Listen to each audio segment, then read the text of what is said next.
아보카도 한 개에 든 칼륨이 무려 700mg입니다. 우리 몸에 좋다며 매일 챙겨 드신 바로 그 음식이 사실은 우리 신장을 조용히 망치고 있었습니다. 아침마다 드시는 달콤한 과일 요구르트도 마찬가지지요. 우리나라 성인 10명 중 1명이 신장병인데 대부분은 자기가 환자인 줄도 모릅니다. 정말입니다. 우리 신장은 절반이 망가져도 아프다는 말을 안 하니까요. 그래서 오늘은 건강한 척 우리 신장을 지치게 하던 음식 5가지를 알려드립니다. 특히 마지막 5번째는 아마 여러분이 가장 믿고 드시던 음식일 겁니다. 방금 10명 중 1명이라고 말씀드렸는데 사실 이건 조금 오래된 표현입니다. 조금만 더 정확히 짚어드리겠습니다. 대한신장학회가 올해 발표한 만성우리 콩팥병 팩트시트를 보면 우리나라 19살 이상 성인의 유병률은 6.3%입니다. 20명에 1명 남짓이죠. 그런데 여기서 나이를 70대 이상으로 좁히면 이야기가 완전히 달라집니다. 70대가 넘으면 유병률이 약 25%로 치솟습니다. 넷 중 하나입니다. 75이 넘으신 어르신은 4분 중 1분이 이미 만성우리 콩팥병을 안고 살아가신다는 뜻입니다. 지금 이 이야기를 듣고 계신 여러분, 그리고 옆방에 계신 부모님이 바로 그 넷 중 하나일 수 있습니다. 더 마음이 무거운 숫자를 하나 더 말씀드리겠습니다. 국내 만성 콩팥병 환자 수는 2015년에 17만 명 남짓이었습니다. 그런데 2024년에는 34만 명을 넘겼습니다. 딱 10년 만에 2배가 된 것입니다. 투석을 받는 분들도 같은 기간에 6만 명에서 10만 명으로 늘었습니다. 세계보건기구는 2024년에 처음으로 신장질환을 전 세계가 함께 관리해야 할 질병으로 공식 결의했습니다. 전 세계 환자가 6억 7천만 명. 이대로 두면 2050년에는 신장병이 5번째 사망 원인이 될 거라고 경고했지요. 조용하다고 작은 병이 아닙니다. 소리 없이, 그러나 무섭게 번지고 있는 병입니다. 자, 그런데 왜 이렇게 흔한 병인데도 우리는 그렇게 모르고 지낼까요? 오늘 이야기는 바로 그 질문에서 시작합니다. 오늘 저와 함께 짚어볼 것은 크게 5걸음입니다. 첫째, 우리 신장이 왜 아프다는 말 한마디 없이 반이나 망가지는가? 둘째, 우리 몸에 좋다고 챙겨 먹은 음식이 어떤 통로로 신장에 짐이 되는가? 셋째, 그 통로를 위험한 순서대로 지나가는 음식 5가지. 넷째, 지금 우리 신장이 보내는 소리 없는 신호 5가지. 다섯째, 병원에서 딱 3가지 숫자만 확인하면 내 신장 나이를 알 수 있는 방법과 오늘 밤부터 바꿀 수 있는 착한 우리 밥상까지입니다. 어려운 의학 용어는 최대한 걷어내겠습니다. 따뜻한 차 한 잔 곁에 두시고 천천히 저와 함께 걸어가 주시면 좋겠습니다. 한 가지만 먼저 당부드리겠습니다. 오늘 드리는 말씀은 건강한 삶을 돕기 위한 보편적인 정보일 뿐 주치의 선생님의 진료를 대신할 수는 없습니다. 특히 이미 신장질환 진단을 받으셨거나 관련 약을 드시는 분이라면 식단을 바꾸기 전에 반드시 담당 선생님과 상의하셔야 합니다. 오늘은 그저 더 건강한 내일을 위한 이야기로 편안하게 들어주시면 됩니다. 먼저 우리 신장이 어떤 장기인지부터 다시 보겠습니다. 우리 신장은 등 쪽 허리 바로 윗부분에 척추를 가운데 두고 양쪽에 하나씩 자리 잡고 있습니다. 크기는 딱 주먹만 합니다. 강낭콩을 닮아서 콩팥이라고 부르지요. 이 작은 장기가 하루에 걸러내는 피의 양이 얼마쯤 될 것 같으십니까? 무려 180리터입니다. 큰 욕조를 가득 채우고도 남는 양을 단 1초도 쉬지 않고 맑게 정화합니다. 우리 몸에 쌓인 노폐물은 소변으로 내보내고 꼭 필요한 미네랄과 영양분은 다시 혈액으로 돌려보냅니다. 그야말로 최첨단 정수장이 우리 몸속에 2개나 들어있는 셈입니다. 그런데 신장의 일은 여기서 끝이 아닙니다. 혈압을 일정하게 잡아주는 호르몬을 만들고 뼈를 튼튼하게 하는 비타민 D를 활성화시킵니다. 골수의 신호를 보내 붉은 피를 만들게 하는 것도 신장의 몫입니다. 이렇게 온 우리 몸을 떠받치며 일하는데도 우리 신장은 단 한 번도 불평하지 않습니다. 기능이 절반 가까이 망가져도 겉으로는 멀쩡해 보입니다. 왜 그럴까요? 신장에는 통증을 느끼는 신경이 거의 없기 때문입니다. 게다가 성한 부분이 망가진 부분의 목까지 묵묵히 대신 떠안습니다. 그래서 우리가 뭔가 이상하다고 느꼈을 때는 이미 기능이 상당히 떨어진 뒤인 경우가 너무 많습니다. 소변 검사에서 거품이 잡히거나 우리 몸이 붓는 신호가 나타나기도 하지만 아무 신호 없이 조용히 나빠지는 분들도 적지 않습니다. 바로 이 지점이 중요합니다. 아프지 않으니 관리할 이유를 못 느끼고 관리하지 않으니 소리 없이 나빠집니다. 그렇다면 우리가 할 수 있는 일은 하나뿐입니다. 매일 무심코 입에 넣는 음식이 이 조용한 장기에 어떤 짐을 지우는지 미리 아는 것입니다. 그 잔이 우리 신장을 앞으로 10년, 20년 더 일하게 만듭니다. 그렇다면 이 헌신적인 우리 신장이 가장 힘들어하는 것은 무엇일까요? 오늘 이야기의 열쇠가 여기 있습니다. 우리 신장을 지치게 하는 짐은 크게 세 갈래 통로로 들어옵니다. 이 세 통로만 머릿속에 그려두시면 어떤 음식이 왜 위험한지 스스로 판단하실 수 있게 됩니다. 첫 번째 통로는 나트륨, 쉽게 말해 소금입니다. 소금이 우리 몸에 많이 들어오면 우리 신장은 그 짠 기운을 걸러내느라 압력을 높여 일해야 합니다. 수도관에 물을 세게 밀어 넣는 것과 같습니다. 매일 그렇게 세게 돌리면 신장의 미세한 여과 장치가 조금씩 닳습니다. 우리나라 사람들의 하루 나트륨 섭취량은 세계보건기구 권장량인 2000mg을 훌쩍 넘기는 경우가 많습니다. 신장 입장에서는 매일 야근에 철야를 반복하는 셈입니다. 두 번째 통로는 칼륨입니다. 칼륨 자체는 나쁜 미네랄이 아닙니다. 오히려 심장을 규칙적으로 뛰게 하고 근육에 힘을 주는 귀한 성분입니다. 우리 신장이 젊고 튼튼할 때는 남는 칼륨을 소변으로 시원하게 내보냅니다. 그런데 신장 기능이 떨어지기 시작하면 이 칼륨을 제대로 못 걸러냅니다. 피 속에 칼륨이 차곡차곡 쌓이면 농도가 위험한 수준까지 오릅니다. 이걸 고칼륨 혈증이라고 부릅니다. 실제로 만성 콩팥병 환자의 약 10명 중 1명에게서 이 고칼륨 혈증이 나타나고 사망 위험을 높인다는 연구도 있습니다. 처음에는 손발이 저릿하고 힘이 빠지는 정도지만 심해지면 멀쩡하던 심장이 불규칙하게 뛰기 시작합니다. 그래서 우리 신장이 약해진 분에게 칼륨은 아주 조심해서 다뤄야 할 미네랄입니다. 세 번째 통로는 인, 그 중에서도 무기인산입니다. 조금 낯선 이름이지요. 인은 원래 뼈를 이루는 필수 미네랄입니다. 고기나 콩 같은 자연식품에 든 천연인은 단백질과 단단히 묶여 있어서 우리 몸에 흡수되는 비율이 40에서 60% 정도에 그칩니다. 나머지는 자연스럽게 빠져나갑니다. 그런데 가공식품에 맛과 색을 오래 유지하려고 넣는 무기인산은 성질이 완전히 다릅니다. 거의 100% 스펀지처럼 그대로 흡수됩니다.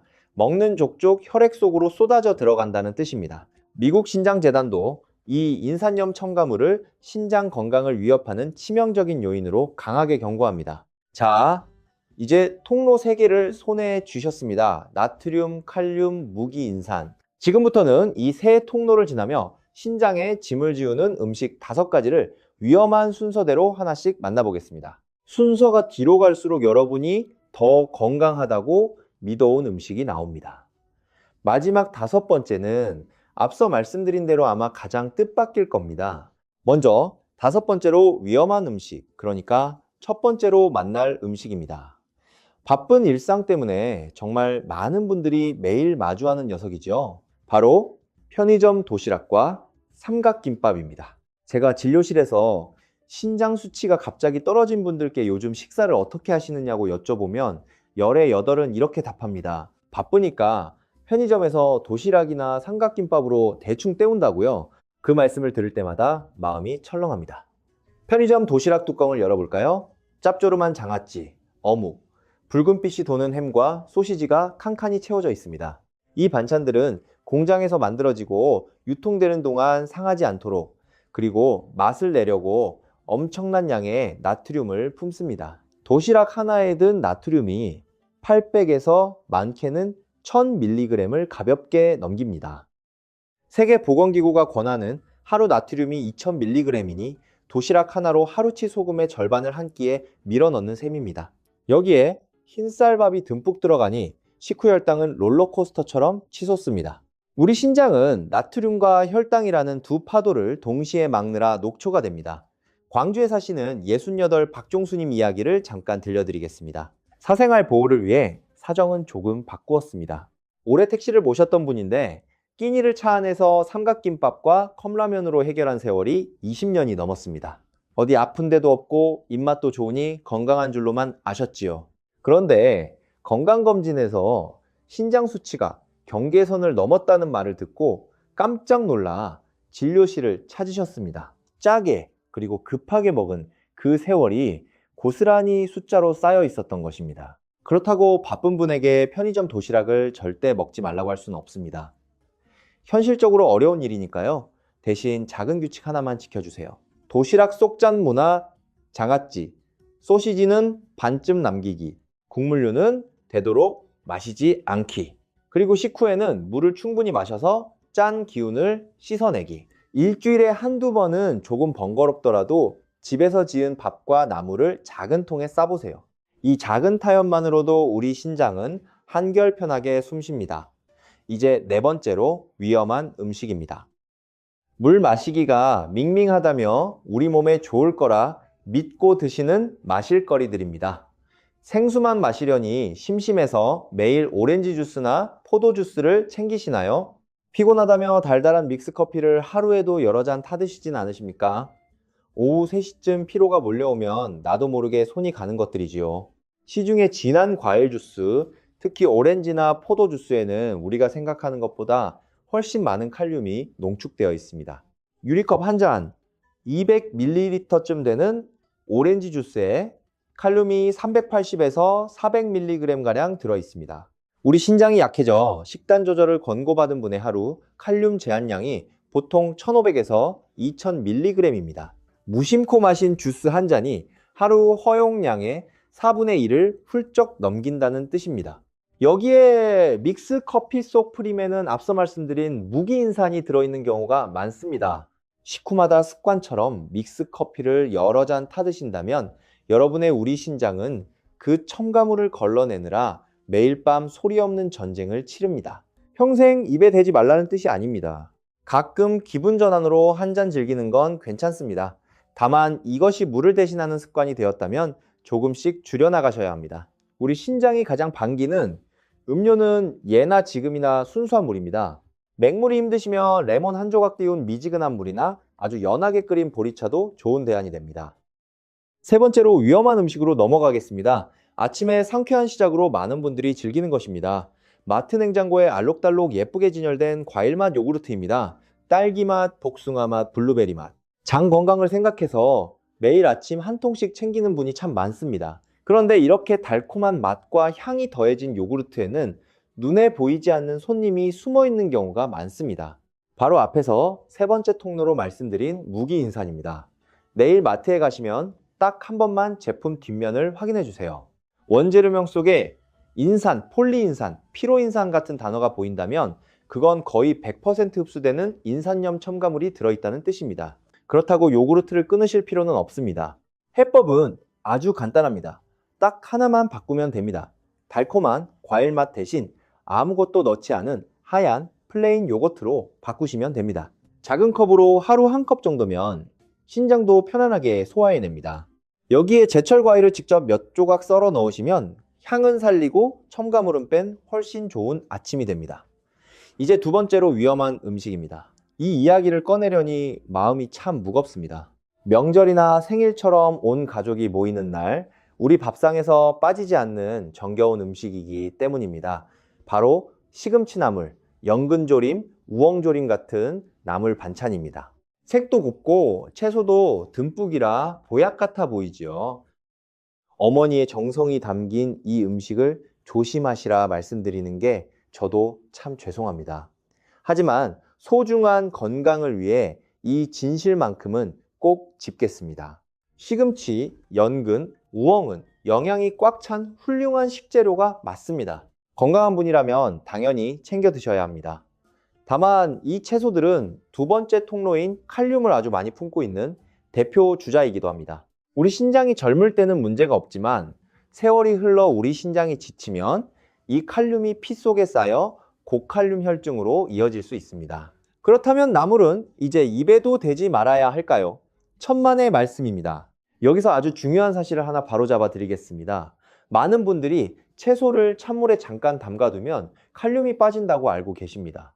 그런데 최근 연구를 보면 그냥 물에 담그기만 해서는 채소의 칼륨이 거의 빠지지 않습니다. 칼륨을 유의미하게 줄이려면 반드시 끓는 물에 데친 뒤 그 물을 버려야 합니다. 조리 방법에 따라 채소의 칼륨을 4분의 1에서 절반까지 물속으로 녹여낼 수 있습니다. 뿌리 채소는 한 번 삶은 물을 버리고 다시 삶으면 더 효과적이라는 연구도 있습니다.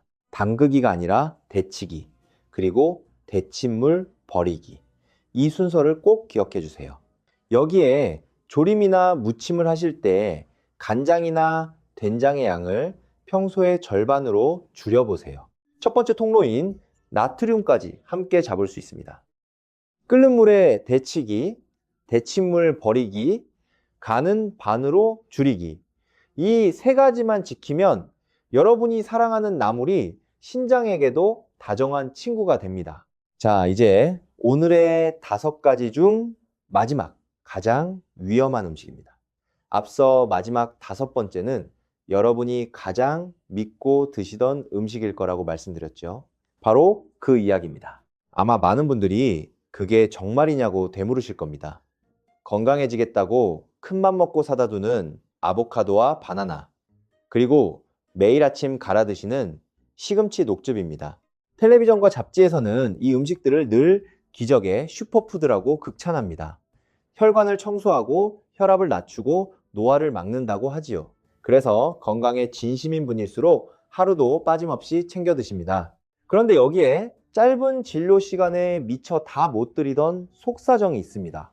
만약 여러분의 신장 기능이 이미 어느 정도 떨어져 있다면 세상이 열광하는 이 슈퍼푸드가 오히려 신장의 숨통을 조이는 무거운 짐이 될 수 있습니다. 세 번째 통로가 아니라 두 번째 통로, 바로 칼륨 때문입니다. 숫자로 보겠습니다. 아보카도 한 개에는 칼륨이 무려 700mg 들어있습니다. 오프닝에서 말씀드린 바로 그 숫자입니다. 바나나 한 개에는 400에서 450mg, 시금치 100g에는 690에서 800mg의 칼륨이 폭탄처럼 담겨 있습니다. 펄펄 끓는 청춘의 우리 신장을 가진 분에게는 여전히 훌륭한 보약입니다. 진짜 문제는 나이가 들거나 혈압과 당뇨로 우리 신장이 이미 지친 분이 우리 몸에 좋다는 이유만으로 이것을 매일 산더미처럼 드실 때입니다. 자신도 모르는 사이에 피 속 칼륨이 위험 수위까지 차오릅니다. 여기서 오해는 없으시길 바랍니다. 최근 국제학계에서는 신장병 환자에게 칼륨을 무조건 강하게 제한하라는 오래된 권고가 사실 근거 수준이 그리 높지 않다는 지적도 나오고 있습니다. 과일과 채소를 지나치게 끊으면 오히려 영양이 부족해지고 삶의 질이 떨어질 수 있다는 것이지요. 그래서 요즘은 무조건 끊기보다 내 신장 상태를 정확히 알고 그에 맞게 양을 조절하는 쪽으로 흐름이 바뀌고 있습니다. 핵심은 이것입니다. 슈퍼푸드 자체가 나쁜 게 아닙니다. 내 몸 상태를 모른 채 맹목적으로 매일 쌓아놓고 먹는 것이 위험한 것입니다. 한 가지 더, 많은 분들이 놓치는 것이 있습니다. 몸에 좋다고 고기와 단백질 보충제를 과하게 드시는 경우입니다. 최근 국제 신장 진료 지침이 있습니다. 신장 기능이 많이 떨어진 분들이 단백질을 너무 많이 드시면 오히려 신장 기능이 더 빨리 나빠질 수 있다고 봅니다. 반대로 적정한 단백질 조절이 투석 시작을 늦추는데 도움이 된다는 것이죠. 물론 이건 우리 신장이 이미 약해진 분에게 해당하는 이야기입니다. 건강한 분이 단백질을 겁내실 필요는 없습니다. 다만 여기서도 원칙은 같습니다. 좋다는 말만 듣고 무작정 늘리는 것이 아니라 내 신장 상태를 먼저 아는 것이 먼저입니다. 그래서 계속 같은 결론에 닿습니다. 우리 신장이 지금 어느 정도의 체력을 가지고 있는지를 알아야 어떤 음식을 얼마나 먹을지 지혜롭게 정할 수 있습니다. 바로 그 방법을 잠시 뒤에 아주 구체적으로 알려드리겠습니다. 지금까지 우리 신장을 남몰래 지치게 하던 음식 5가지를 위험한 순서로 짚어보았습니다. 여기서 잠시 숨을 고르겠습니다. 제 이야기를 듣고 가슴이 철렁하신 분도 계실 겁니다. 그럼 도대체 뭘 먹고 사느냐고 답답해지신 분도 계시겠지요. 하지만 꼭 기억해 주세요. 음식의 진짜 얼굴을 아는 이유는 겁을 먹기 위해서가 아닙니다. 내일 더 현명한 선택을 하기 위해서입니다. 조금 뒤에는 신장을 정말로 웃게 하는 착한 음식과 습관을 이야기하겠습니다. 그 전에 지금 이 순간에도 여러분의 우리 신장이 보내고 있을지 모르는 5가지 신호를 함께 짚어보려 합니다. 우리 신장은 다 죽어갈 때까지 입을 닫는 장기라고 말씀드렸지요. 하지만 우리 몸은 어딘가 고장나면 반드시 힌트를 흘립니다. 안타깝게도 우리는 그 힌트를 나이 탓이려니 하고 넘겨버립니다. 하나씩 짚어보며 내 몸의 소리에 귀 기울여 주세요. 첫 번째 신호는 밤에 자꾸 화장실에 가는 것, 야간요입니다. 주무시다가 소변이 마려워 2번, 3번씩 일어나시나요? 많은 분들이 나이 먹으면 다 그렇다며 넘기십니다. 물론 방광이 약해지거나 전립선 문제로 그럴 수도 있습니다. 하지만 여기에는 신장의 사정도 숨어 있습니다.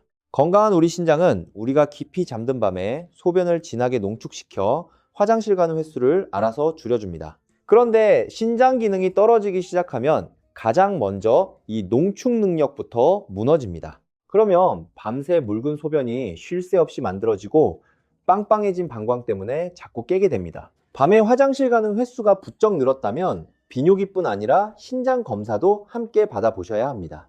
두 번째 신호는 소변의 거품입니다. 볼일을 보고 무심코 변기를 봤을 때 맥주 거품처럼 하얀 거품이 일고 물을 내리기 전까지 잘 꺼지지 않은 적이 있으신가요? 고기를 많이 먹거나 피곤할 때 일시적으로 거품이 생기는 건 정상일 수 있습니다. 하지만 거품이 유독 풍성하고 5분이 지나도 사라지지 않는 일이 며칠째 이어진다면 긴장하셔야 합니다. 이것은 신장이라는 거름망이 헐거워져 피 속에 있어야 할 단백질이 소변으로 새어나오고 있다는 증거일 수 있습니다. 단백뇨는 만성 콩팥병의 아주 초기부터 나타나는 대표적인 경고등입니다. 허리도 안 아프고 열도 없지만 우리 신장은 이미 안간힘을 쓰고 있다는 뜻입니다. 화장실에 가실 때마다 소변 상태를 1이 초만 살피는 습관, 그 짧은 순간이 신장을 살리는 골든타임이 됩니다. 세 번째 신호는 부기, 부종입니다.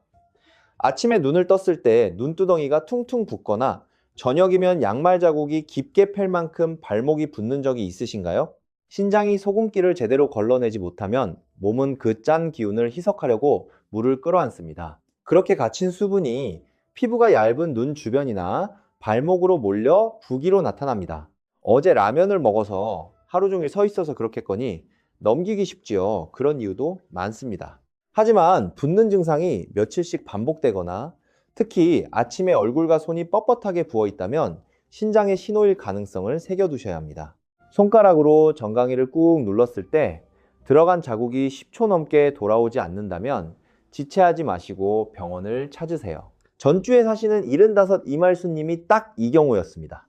올해 시장에서 나무를 파신 분인데 언젠가부터 저녁이면 신발이 꽉 낄 만큼 발이 붓는데도 장사하느라 그러려니 하셨습니다. 아침에 얼굴까지 붓기 시작하고 나서야 병원을 찾으셨고 검사에서 신장 기능이 상당히 떨어져 있다는 걸 아셨습니다. 조금만 더 일찍 그 부기를 신호로 받아들였다면 하는 아쉬움이 남는 경우였습니다.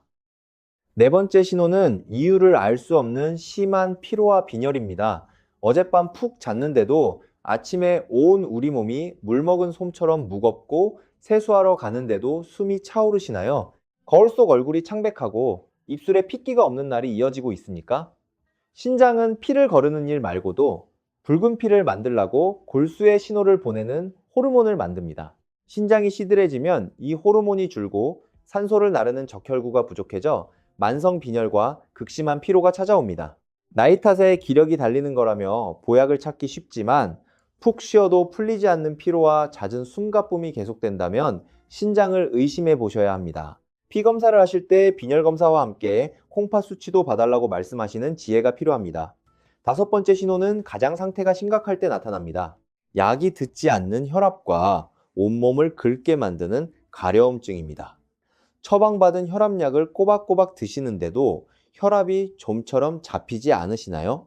게다가 피부가 건조하지도 않은데 밤만 되면 온몸이 미치도록 가렵습니까? 이 두 가지가 함께 나타난다면 신장이 이미 탈진 직전이라는 뜻일 수 있습니다. 신장이 노폐물을 걸러내지 못하면 피 속에 독소가 쌓이는데 이걸 요독이라고 부릅니다. 이 요독이 혈관을 타고 돌며 피부 및 신경을 자극해 참기 힘든 가려움을 일으킵니다. 또 신장이 혈압을 조절하는 문이 고장나면 아무리 강한 약을 써도 혈압이 잡히지 않습니다.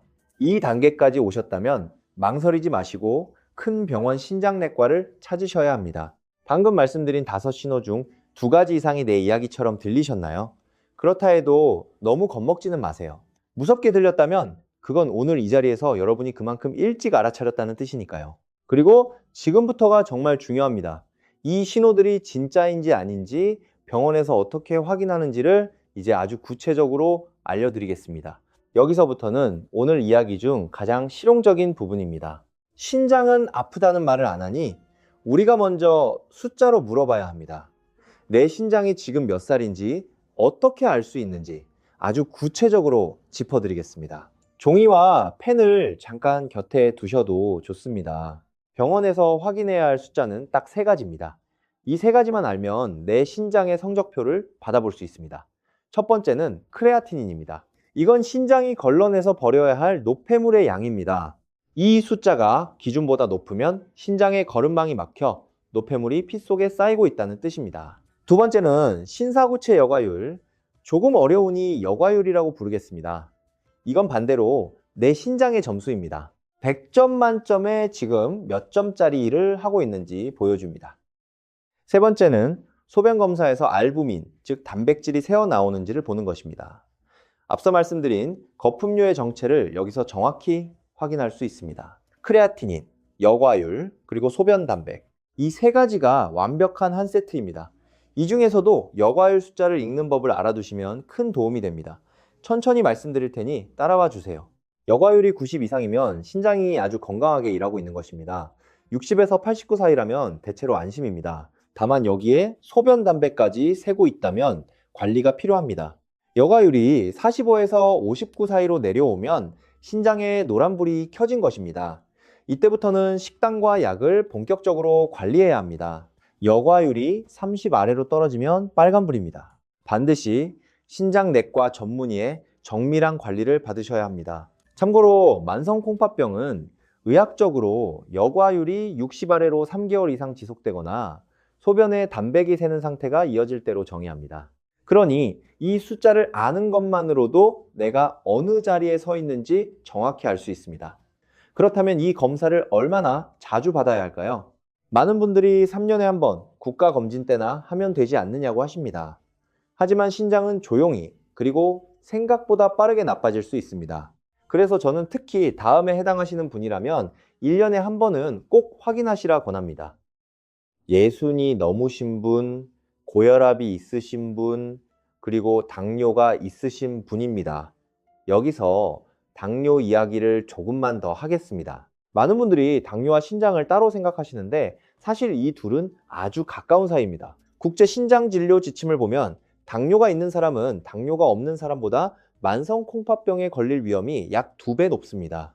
실제로 우리나라에서 투석까지 가는 가장 큰 원인이 바로 당뇨입니다. 혈당이 오래 높으면 신장의 미세한 혈관이 조금씩 상하기 때문입니다. 그래서 당뇨가 있으신 분이라면 혈당 수치만 보실 게 아니라 신장 여과율과 소변 단백을 반드시 함께 챙기셔야 합니다. 심장, 혈당, 신장은 서로 손을 잡고 있어서 하나가 무너지면 나머지도 함께 흔들립니다. 이제 병원에 가셨을 때 무엇을 여쭤야 하는지 제가 딱 3문장으로 정리해 드리겠습니다. 이 3문장만 외워가시면 됩니다. 첫째, 제 신사구체 여과율이 지금 몇 점인가요? 둘째, 소변에 단백이 새고 있나요? 셋째, 제 신장 상태에 맞는 하루 소금과 칼륨 그리고 물의 양은 어느 정도인가요? 이 3질문이 여러분을 막연한 걱정에서 정확한 관리로 데려다 줍니다.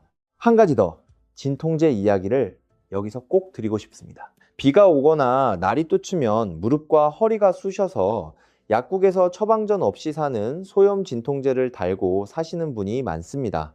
하나 먹으면 통증이 싹 가시니 손이 가지요. 하지만 이 소염 진통제는 통증을 잡는 대신 신장으로 가는 혈관을 조여 피가 잘 통하지 않게 만드는 부작용이 있습니다. 한두 번은 괜찮지만 매일 습관처럼 드시면 신장이 서서히 말라갑니다. 특히 신장 수치가 좋지 않다고 들으신 분에게는 더 위험합니다. 관절이 너무 아프시다면 혼자 약을 고르지 마시고 선생님께 제가 신장이 약한데 부담이 적은 진통제로 처방해 달라고 한마디만 하세요. 그 한마디가 신장을 지킵니다. 정리하면 이렇습니다. 첫째, 3가지 숫자를 확인하라. 크레아티닌, 여과율, 소변 단백. 둘째, 예순이 넘거나 고혈압, 당뇨가 있다면 1년에 한 번 확인하라. 셋째, 진통제는 함부로 삼키지 마라. 이 3가지만 지키셔도 여러분은 이미 신장을 지키는 상위권에 드신 것입니다. 자, 이제 마음이 조금 든든해지셨을 테니 신장을 웃게 하는 착한 음식 이야기로 넘어가겠습니다. 진료실에서 어떤 분들은 고개를 푹 숙이고 이렇게 물으십니다. 그럼 저는 이제 풀만 뜯어먹고 살아야 하느냐고요? 그때마다 저는 손을 잡고 말씀드립니다. 무엇을 먹지 말까가 아니라 무엇을 더 맛있게 먹을까를 함께 고민해 보자고요. 지금부터 소개할 음식은 비싼 수입 식재료나 영양제가 아닙니다. 동네 마트에 늘 쌓여 있는 평범한 것들이지만 신장에게는 보약보다 귀한 구원 투수입니다. 첫 번째 착한 음식은 우리 밥상에서 빠지지 않는 마늘입니다. 마늘 특유의 알싸한 맛을 내는 알리신이라는 성분은 몸속 염증을 가라앉히고 뻣뻣해진 혈관을 넓혀 혈압을 자연스럽게 낮춰줍니다. 신장으로 들어가는 혈관의 압력이 낮아지고 혈류가 잔잔해지면 매일 거센 파도와 싸우던 신장이 한결 부드럽게 일할 수 있습니다. 드시는 법도 간단합니다. 찌개나 볶음에 다진 마늘을 한 숟갈 넣는 것으로 충분합니다. 다만 간장이나 소금에 절인 마늘, 장아찌는 나트륨이 너무 많아 오히려 독이 되니 피하세요. 생마늘을 얇게 저며 곁들이거나 올리브유에 살짝 볶아 드시는 편이 신장을 가장 기쁘게 합니다. 두 번째 착한 음식은 고등어, 꽁치, 연어 같은 등푸른 생선입니다. 이 생선의 촉촉한 기름 속에는 오메가3 지방산이 풍부합니다. 오메가3은 신장의 가장 무서운 적인 만성 염증을 잡는 소방관 역할을 합니다. 염증이 계속되면 신장의 미세한 여과세포가 하나둘 상하는데 오메가3이 이 세포를 감싸 보호합니다. 등푸른 생선을 통해 섭취한 오메가3이 신장 기능 저하를 막는 데 도움이 된다는 연구도 있습니다. 다만 소금을 팍팍 친 자반고등어 대신 간이 되지 않은 생물고등어를 사서 기름 없이 담백하게 구워 드세요. 일주일에 두세 번이면 충분합니다. 짭짤한 맛이 그리우시면 소금 간을 평소의 절반으로만 줄이셔도 신장이 느끼는 무게는 하늘과 땅 차이입니다. 세 번째 착한 음식은 붉은빛의 채소, 빨간 파프리카입니다. 앞에서 시금치나 우엉은 칼륨이 많아 조심하라고 말씀드렸지요. 채소라고 다 같은 채소가 아닙니다. 빨간 파프리카는 영양은 꽉 찼으면서도 칼륨 함량이 상대적으로 낮아 신장이 약한 분에게 사막의 오아시스 같은 존재입니다. 게다가 비타민C가 풍부해 떨어진 면역력을 끌어올리고 산화 스트레스로부터 신장 세포를 지켜줍니다. 여기서 토마토에 대해서는 조금 솔직하게 말씀드리겠습니다. 토마토도 항산화 성분이 뛰어난 훌륭한 채소지만 사실 칼륨이 아주 적은 편은 아닙니다. 특히 생토마토는 칼륨이 몸에 잘 흡수되는 편이고 익혀서 농축하면 칼륨도 함께 진해집니다. 그러니 신장이 건강한 분이라면 마음껏 드셔도 좋지만 신장이 약해진 분이라면 파프리카를 주인공으로 삼고 토마토는 곁들이는 정도로 양을 조절하시는 편이 안전합니다. 좋다는 말만 믿고 무작정 많이 드시는 게 아니라 내 상태에 맞게 양을 정하는 것. 오늘 계속 말씀드린 그 원칙이 여기서도 똑같이 적용됩니다. 이제 음식을 넘어 오늘부터 실천할 수 있는 습관 두 가지만 더 말씀드리겠습니다. 첫 번째 습관은 물을 제대로 마시는 것입니다. 신장이 180리터의 피를 걸러내려면 맑은 물이 끊임없이 흘러야 합니다. 다만 이미 신장이 약해 부기가 심한 분이 물을 한꺼번에 벌컥벌컥 들이켜면 오히려 몸에 물이 차서 심장과 폐에 부담을 줄 수 있습니다. 그래서 어떻게 마시느냐가 중요합니다. 보통 하루에 큰 생수병 하나 정도를 목표로 하되 한 번에 들이켜지 말고 작은 컵으로 한두 시간마다 나누어 천천히 드세요. 잘 마시고 있는지 확인하는 가장 쉬운 방법은 소변색을 보는 것입니다. 연한 보리차색이면 합격입니다. 진한 노란색의 냄새가 독하다면 물이 부족하다는 뜻입니다. 다만 부종이 있거나 신장이 많이 약한 분은 물의 양도 반드시 주치의와 상의해 정하셔야 합니다. 두 번째 습관은 짠맛과 조금씩 이별하는 연습입니다. 평생 김치찌개와 된장찌개를 드셔온 우리에게 갑자기 싱겁게 먹으라는 건 고문에 가깝지요. 그래서 한꺼번에 빼지 말고 입맛이 눈치채지 못하게 조금씩 줄이는 게 요령입니다. 국이나 찌개는 건더기 위주로 드시고 국물은 절반만 드세요. 밥을 국물에 말아 드시는 습관만 버려도 하루 나트륨이 뚝 떨어집니다. 간장이나 소금 대신 앞서 말씀드린 다진 마늘이나 참기름의 고소한 향을 더하면 짠맛이 부족해도 훨씬 맛있게 느껴집니다. 우리 혀는 신기해서 딱 두세 주만 싱거운 맛에 익숙해지면 옛날 그 찌개가 도리어 짜게 느껴집니다. 그 순간이 바로 신장이 만세를 부르는 순간입니다. 여기서 창원에 사시는 이른 최영자님 이야기를 들려드리겠습니다. 역시 사정은 조금 각색했습니다. 이분은 건강에 진심이셔서 매일 아침 시금치와 바나나, 아보카도를 믹서기에 갈아 드셨습니다. 몸에 좋다는 방송은 빠짐없이 챙겨보시는 분이었지요. 그런데 어느 날 검사에서 칼륨 수치가 위험 수위까지 올라 있었습니다. 신장 여과율도 예상보다 많이 낮았고요. 본인은 그렇게 건강을 챙겼는데 왜 이러냐며 무척 당황하셨습니다. 저는 오늘 여러분께 드린 이야기를 똑같이 해드렸습니다. 어머님이 잘못하신 게 아니라고, 나쁜 음식은 없고 다만 짝을 잘못 맞추고 양을 조절하지 못했을 뿐이라고요. 그리고 딱 4가지만 약속드렸습니다. 첫째, 녹즙기는 잠시 넣어두고 시금치는 끓는 물에 데쳐 나물로만 드시기. 둘째, 아보카도와 바나나는 매일이 아니라 일주일에 한두 번만 드시기. 셋째, 달콤한 과일 요구르트는 플레인 요거트로 바꾸기. 넷째, 나물 반찬은 데친물을 버리고 간장을 반으로 줄이기. 처음엔 반신반의하셨지만 석 달 뒤 다시 만난 진료실에서 칼륨 수치는 안정을 되찾았고 여과율도 더 나빠지지 않고 버텨주었습니다. 대단한 약을 드신 게 아닙니다. 그저 우리 밥상 위 작은 선택 몇 개를 바꾸셨을 뿐입니다. 여러분, 신장은 한 번에 극적으로 좋아지는 장기가 아닙니다. 하지만 최영자님처럼 매일 우리 밥상에서 일어나는 작은 선택이 모이면 지친 신장도 다시 숨을 고르는 변화가 찾아옵니다. 그래서 마지막으로 오늘 밤 당장 실천할 수 있는 한 끼를 선물로 드리겠습니다. 소금 간을 하지 않고 담백하게 구운 생물고등어 한 토막. 올리브유에 다진 마늘을 볶아 향을 낸 뒤 깍둑 썬 빨간 파프리카를 가볍게 볶은 따뜻한 채소 한 접시, 그리고 부드럽게 지은 잡곡밥 반 공기와 국물은 반만 드시는 맑은 된장국 한 그릇입니다.